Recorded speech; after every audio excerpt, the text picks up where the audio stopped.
baada ya kuongea ninarejea yale ambayo mimi niliyazungumza siku ile kwa Mheshimiwa Daktari Lazarus Chakwera, mjumbe maalum wa Katibu Mkuu wa Jumuiya ya Madola. Nilizungumza haya yafuatayo.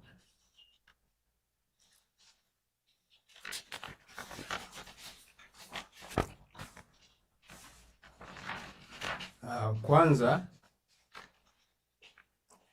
nilisema kwamba ni katika muktadha mfupi nilieleza uzoefu wangu ili nayo kuja kuyazungumza yasionekane pengine yameokotwa barabarani. Nilionyesha kwamba na uzoefu wa miaka 33 nilikuwa mtendaji, mchambuzi au kiongozi kwenye sekta ya asasi za kiraia, na nikazungumza vile kwamba mbali na mafunzo ya uzamili katika masuala ya kusimamia na kuendesha NGO au asasi za kiraia na katika jamii, kazi yangu ambayo nimefanya inahusisha nimefanya tafiti za mitazamo kuhusu rushwa Tanzania na viashiria vya kutoa rushwa. Alafu hivi nimefanya kazi kuhusiana na kusaidia na kuanzishwa kwa mitandao ya usimamizi wa mapambano dhidi ya rushwa hapa nchini ngazi ya wilaya. Nimefanya shughuli hizo na kuanzisha asasi na mitandao hiyo katika wilaya 78. Nilisema vile kwamba nilishiriki kuanzisha miungano ya kitaifa ya kutazama au kuangalia uchaguzi unaofanywa unaofanywa na wananchi. Hii ni miungano ya wananchi wanaotazama uchaguzi, na nisema vivyo kwamba nilishiriki kuanzisha na kuratibu mtandao wa amani na usalama katika ukanda wa maziwa makuu naitwa PESNET, na kwa sasa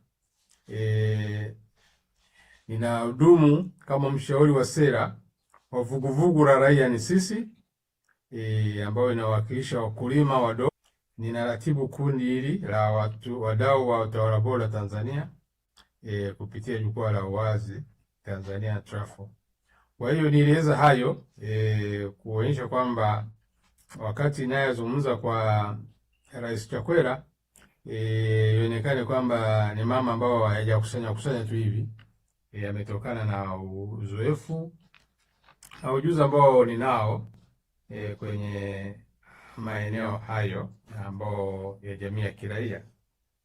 Na kwa uzoefu huo niliwasilisha kwa heshima maoni na mapendekezo yafuatayo.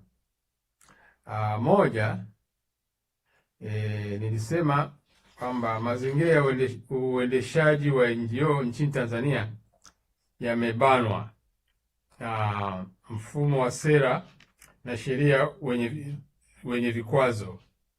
Yaani mfumo wa sera na sheria wa Tanzania ya kuendesha NGO na jamii ya kiraia umekuwa na vikwazo vingi. Mifano muhimu ni pamoja na sheria ya NGO, marekebisho yake yalifanyika mwaka 2019, sheria ya huduma za vyombo vya habari ya 2016, sheria ya takwimu ambayo ilifanywa marekebisho 2019 na 2025, sheria ya mawasiliano ya kielektroniki na posta, kanuni za maudhui ya mtandaoni 2020, na sheria ya makosa ya mitandao ya 2015. Kwa pamoja sheria hizi na kanuni hizi zinaweka vikwazo vikubwa kudhibiti ukuaji wa uhuru na ufanisi wa mashirika ya kiraia. Vile vile nilisema kwamba nitoa mfano kwamba sheria ya NGO kuzingatia marekebisho yake ya 2019 ina vifungu vinavyoonekana kuwa ni vya kibaguzi dhidi ya taasisi fulani, ikiwemo mashirika ya kidini, na haitambui kikamilifu NGOs kama taasisi endelevu. Usajili wa NGO umewekewa kikomo cha miaka 10 na upaishaji wake unategemea maamuzi ya msajili wa NGO, hali inayosababisha kutokuwepo kwa uhakika wa mwendelezo wa taasisi na kuleta hofu miongoni mwa watu wanaoendesha mashirika haya. Aidha, nilisema juu ya kwamba ni wasisha hoja kwamba sheria ya huduma za vyombo vya habari ya mwaka 2016 inakosolewa kwa kudhoofisha viwango vya maendeleo kama vile vilivyobainishwa katika sheria mfano ya upatikanaji wa taarifa ya Tume ya Afrika ya Haki za Binadamu na Watu. Zaidi ya hayo, nizungumzia mazingira ya uendeshaji unaoathiriwa na changamoto za kiusalama, ikiwemo taarifa za kupotezwa kwa watu na kwa lazima.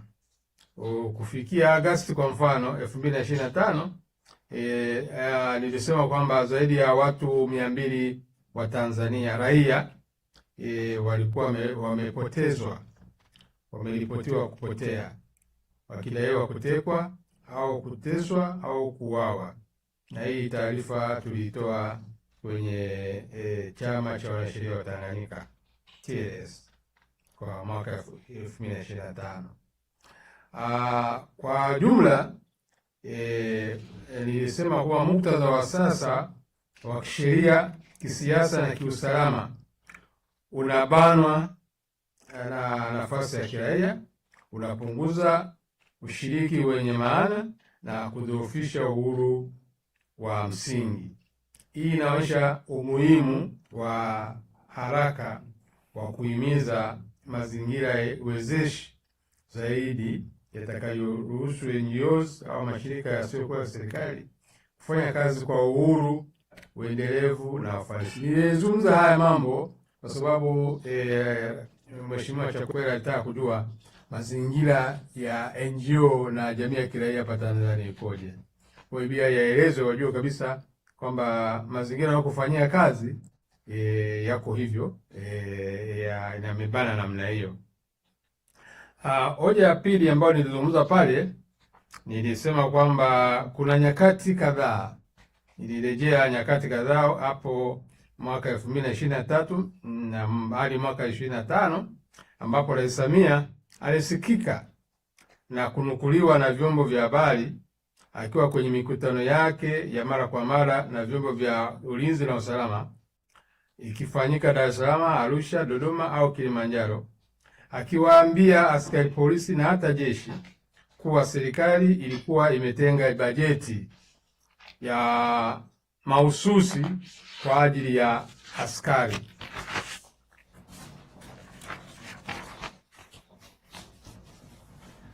Nyakati za uchaguzi mkuu 2025. Kwa hiyo kulikuwa na maandalizi hayo. Nikasema mimi kisera na kisheria mipango hiyo ilikuwa ina mapungufu makubwa, kwa sababu kwa mujibu wa katiba na sheria za nchi, majeshi yote hayapaswi kujihusisha na shughuli za kisiasa. Matokeo ya kauli ya ahadi za Rais Samia kwa vikosi vya ulinzi na usalama ni pamoja na askari polisi kutoa na kuingilia uchaguzi mkuu wa 2025, wakitoa maelekezo ya kipolisi nchi nzima kati ya mwezi Januari mpaka Disemba 2025.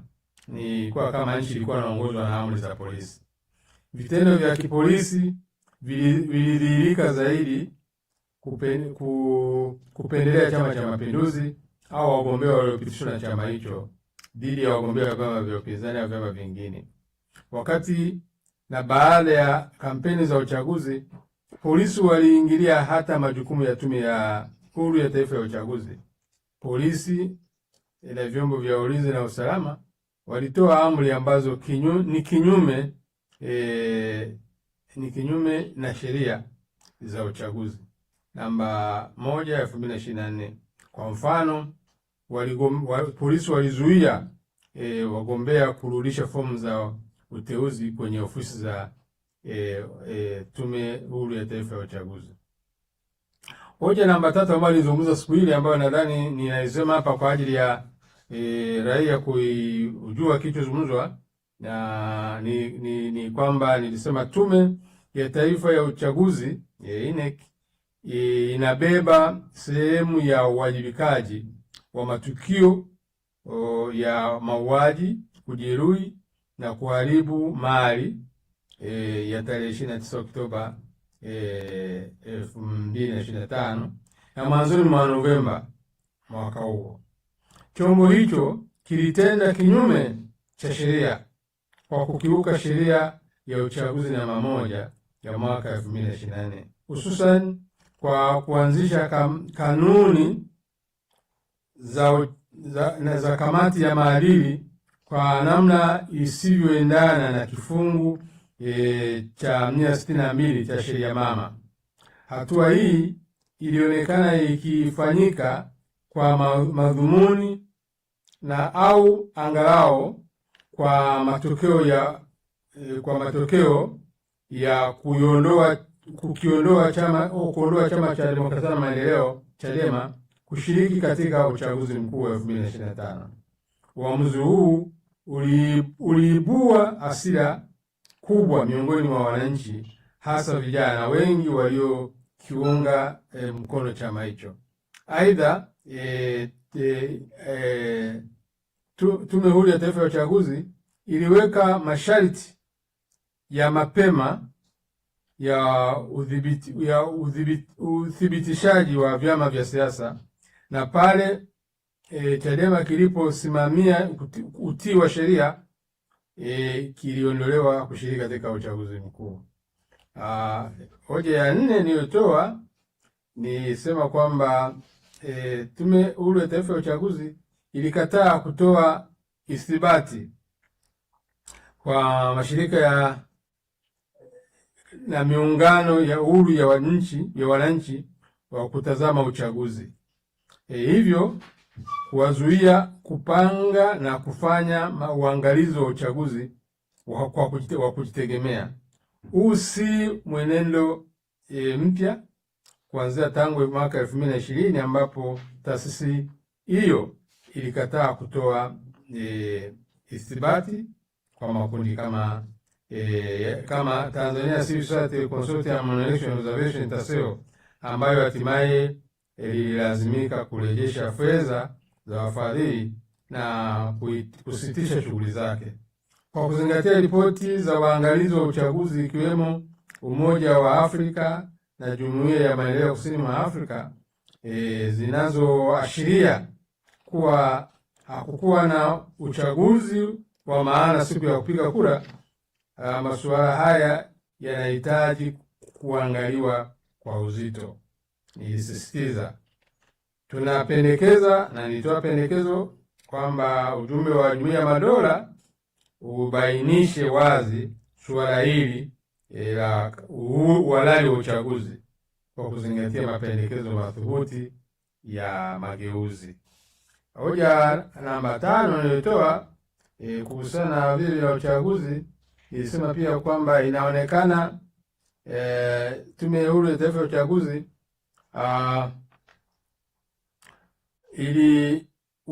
ilikuwa na mfumo uliodhoofisha matakwa halisi ya wapiga kura, kama inavyoonekana katika kutowiana kati ya sheria ya uchaguzi, sheria ya uchaguzi wa rais, wa bunge na madiwani namba 1 ya 2024 na kanuni za uchaguzi za mwaka 2025.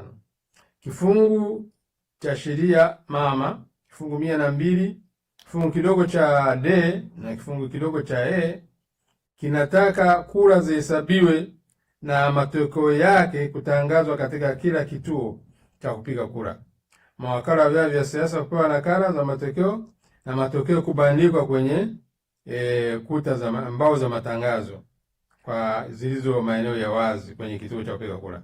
Hata hivyo, kanuni namba 52 ambayo inalenga zaidi kurekodi na kusafirisha fomu za matokeo kwenda vituo vya majumuisho bila kuhakikisha uwazi katika vituo vya kupigia kura.